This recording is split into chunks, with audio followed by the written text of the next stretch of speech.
नमस्कार दोस्तों, हरिभूमि टीवी पर आपका स्वागत है। मैं आपके साथ मनोज वर्मा। हम अभी खड़े हैं पानीपत के गांव मनाना में कॉलेज है, ताऊ Devilal memorial of education college. आज खास दिन है, खास कार्यक्रम है। इस कॉलेज में कार्यक्रम किया गया है, भाईचारा स्नेह मिलन समारोह है ये। इसमें मुख्य अतिथि के तौर पर हरियाणा के पूर्व वित्त मंत्री कैप्टन अभिमन्यु हैं। कैप्टन अभिमन्यु कार्यक्रम में पहुंच चुके हैं। यहाँ जितने भी सैकड़ों लोग हैं, अलग अलग खापों से जुड़े हुए, पंचायतों से जुड़े हुए सरपंच हैं और भी आसपास के गांव के लोग हैं, सभी ने कैप्टन अभिमन्यु का जोरदार गर्मजोशी के साथ स्वागत किया है। किसान मोर्चा के नेता हैं सुभाष कुमार जी, उन्होंने एक हल भेंट किया है। आप तस्वीरें देख सकते हैं कैसे कैप्टन अभिमन्यु को शॉल और पगड़ी पहनाकर इनका स्वागत और सम्मान किया जा रहा है। कुछ देर में कैप्टन अभिमन्यु का संबोधन भी होगा। हम आपको दिखाते हैं कार्यक्रम कैसे चल रहा है। कार्यक्रम रखा गया, लोग यहाँ पर जुड़े, आप आए, क्या संदेश दिया गया, क्यों इस भाईचारा स्नेह मिलन कार्यक्रम का आयोजन करने की जरूरत पड़ी? देखिए, पूरे हरियाणा प्रदेश में सभी ज़िलों में जा कर के हम हरियाणा प्रदेश का जो हमारा सर्व समाज का भाईचारा है उसका स्नेह मिलन का कार्यक्रम का आयोजन कर रहे हैं। और इसमें पूर्ण रूप से गैर राजनीतिक गतिविधि रहती है। सभी राजनीतिक दलों के लोग, सभी सामाजिक संगठनों के लोग, सभी जाति समाज के प्रमुख प्रतिनिधि इन कार्यक्रमों में उपस्थित होते हैं और मिल बैठ करके जो हमारी सामाजिक परंपरा है कि आपस में समाज की वर्तमान दशा और दिशा उसके ऊपर विचार करने का प्रयास करते हैं। और उसमें हमारी कोशिश है कि सब आपस में मिलकर के अपने अतीत को, गौरवशाली अतीत को पहचाने। जो सर्व समाज का भाईचारा ने हमेशा एक बहुत बड़ा गौरवशाली परंपरा कायम करने का जो इतिहास रचा है, उसको हम पहचान करके अपने वर्तमान में जो आज परिस्थितियां उत्पन्न हुई हैं कि एक दूसरे के ऊपर विश्वास की जो खाई बनी है और जो भरोसा टूटा है और जो एक राजनीतिक षड्यंत्रों के तहत जो समाजों में खाई बनी है, उन खाई को पाटते हुए जो हमारी पुरानी परंपराएं हैं, उन परंपराओं के आधार पर हम आपस में बातचीत करके एक दूसरे का मान सम्मान करते हुए हम फिर से अपने पुरानी परंपराओं के आधार पर अपने भविष्य को निर्माण करने का काम करें।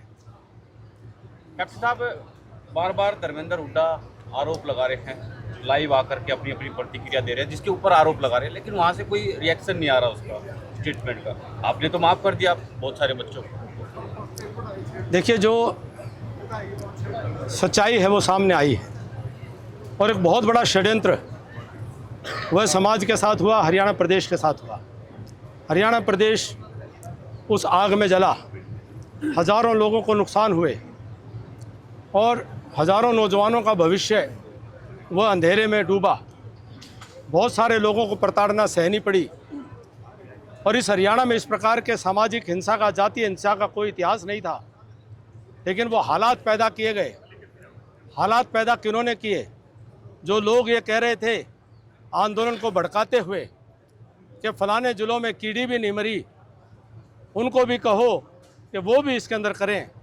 जो लोग जिनकी पार्टी के पदाधिकारियों को चुन चुन करके निशाने के ऊपर आगजनी करने के लिए भेज रहे थे, जो लोग षड्यंत्र करके कहीं 35 की बिरादरी की तख्ती लेकर के खड़े थे और कहीं लोग एक की तख्ती लेकर के खड़े थे, उन सब के पीछे से जो केवल एक ही जगह से वह सारा षड्यंत्र जो है उसका स्रोत निकलता है। तो सीधी सी बात है कि जब वो समाज के सामने नंगे हो चुके हैं, उनकी जो समाज के साथ में धोखाधड़ी है, समाज घाणी जो उन्होंने की है, समाजघात जो उन्होंने किया है, जब वो सामने आ गया है तो उनके पास जवाब देने के लिए क्या हो सकता है? क्या यही वजह है कि जिन्होंने हरियाणा दलवाया या दल ने दिया, इसीलिए वो सत्ता से लंबे समय से बाहर है? जलवाया नहीं, जलाया उन्होंने, और हरियाणा की जनता कभी माफ़ नहीं करेगी।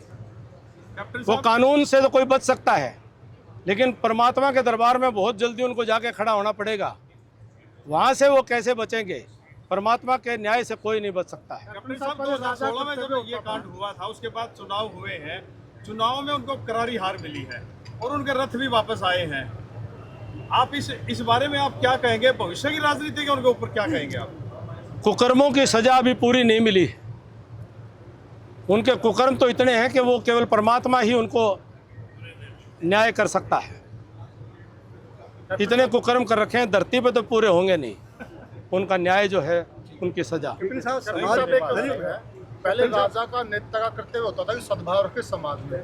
हमने देखा जो जाट आरक्षण का मामला था, एक पार्टी से जुड़े हुए काफी लोग उसके अंदर पाए गए हैं। क्या कहेंगे आप, जो गिरावट आई राजनीति में? यही जो गिरावट हुई है कि एक व्यक्ति ने हरियाणा को अपने परिवार की बपौती बनाने के लिए, अपने बेटे को स्थापित करने के लिए, जहां एक पूरी राजनीतिक दल के नेतृत्व को मुकदमों में फंसा करके जेल में डाला, अपने ही समाज के दूसरे लोगों की राजनीति को ख़त्म करने के लिए हर प्रकार का उन्होंने गलत से गलत प्रयोग किया। अपनी पार्टी हो या दूसरी पार्टी हो, उन्होंने केवल और केवल मात्र वह अपने आप का वर्चस्व स्थापित करने के लिए उन्होंने पूरे समाज के साथ में धोखा देने का काम किया। विपक्षी आरोप लगाते हैं कि बीजेपी जाट विरोधी है, क्या आपने महसूस किया ये? मैंने नहीं महसूस किया ऐसा, मैंने ऐसा महसूस नहीं किया। क्यों ऐसा महसूस नहीं किया कि इसी पार्टी ने हमारे 2014 से 19 के कार्यकाल में 2 कैबिनेट मंत्री, मैं और ओम प्रकाश धनखड़ जी, बड़े विभाग हमको चलाने के लिए सरकार में दिए।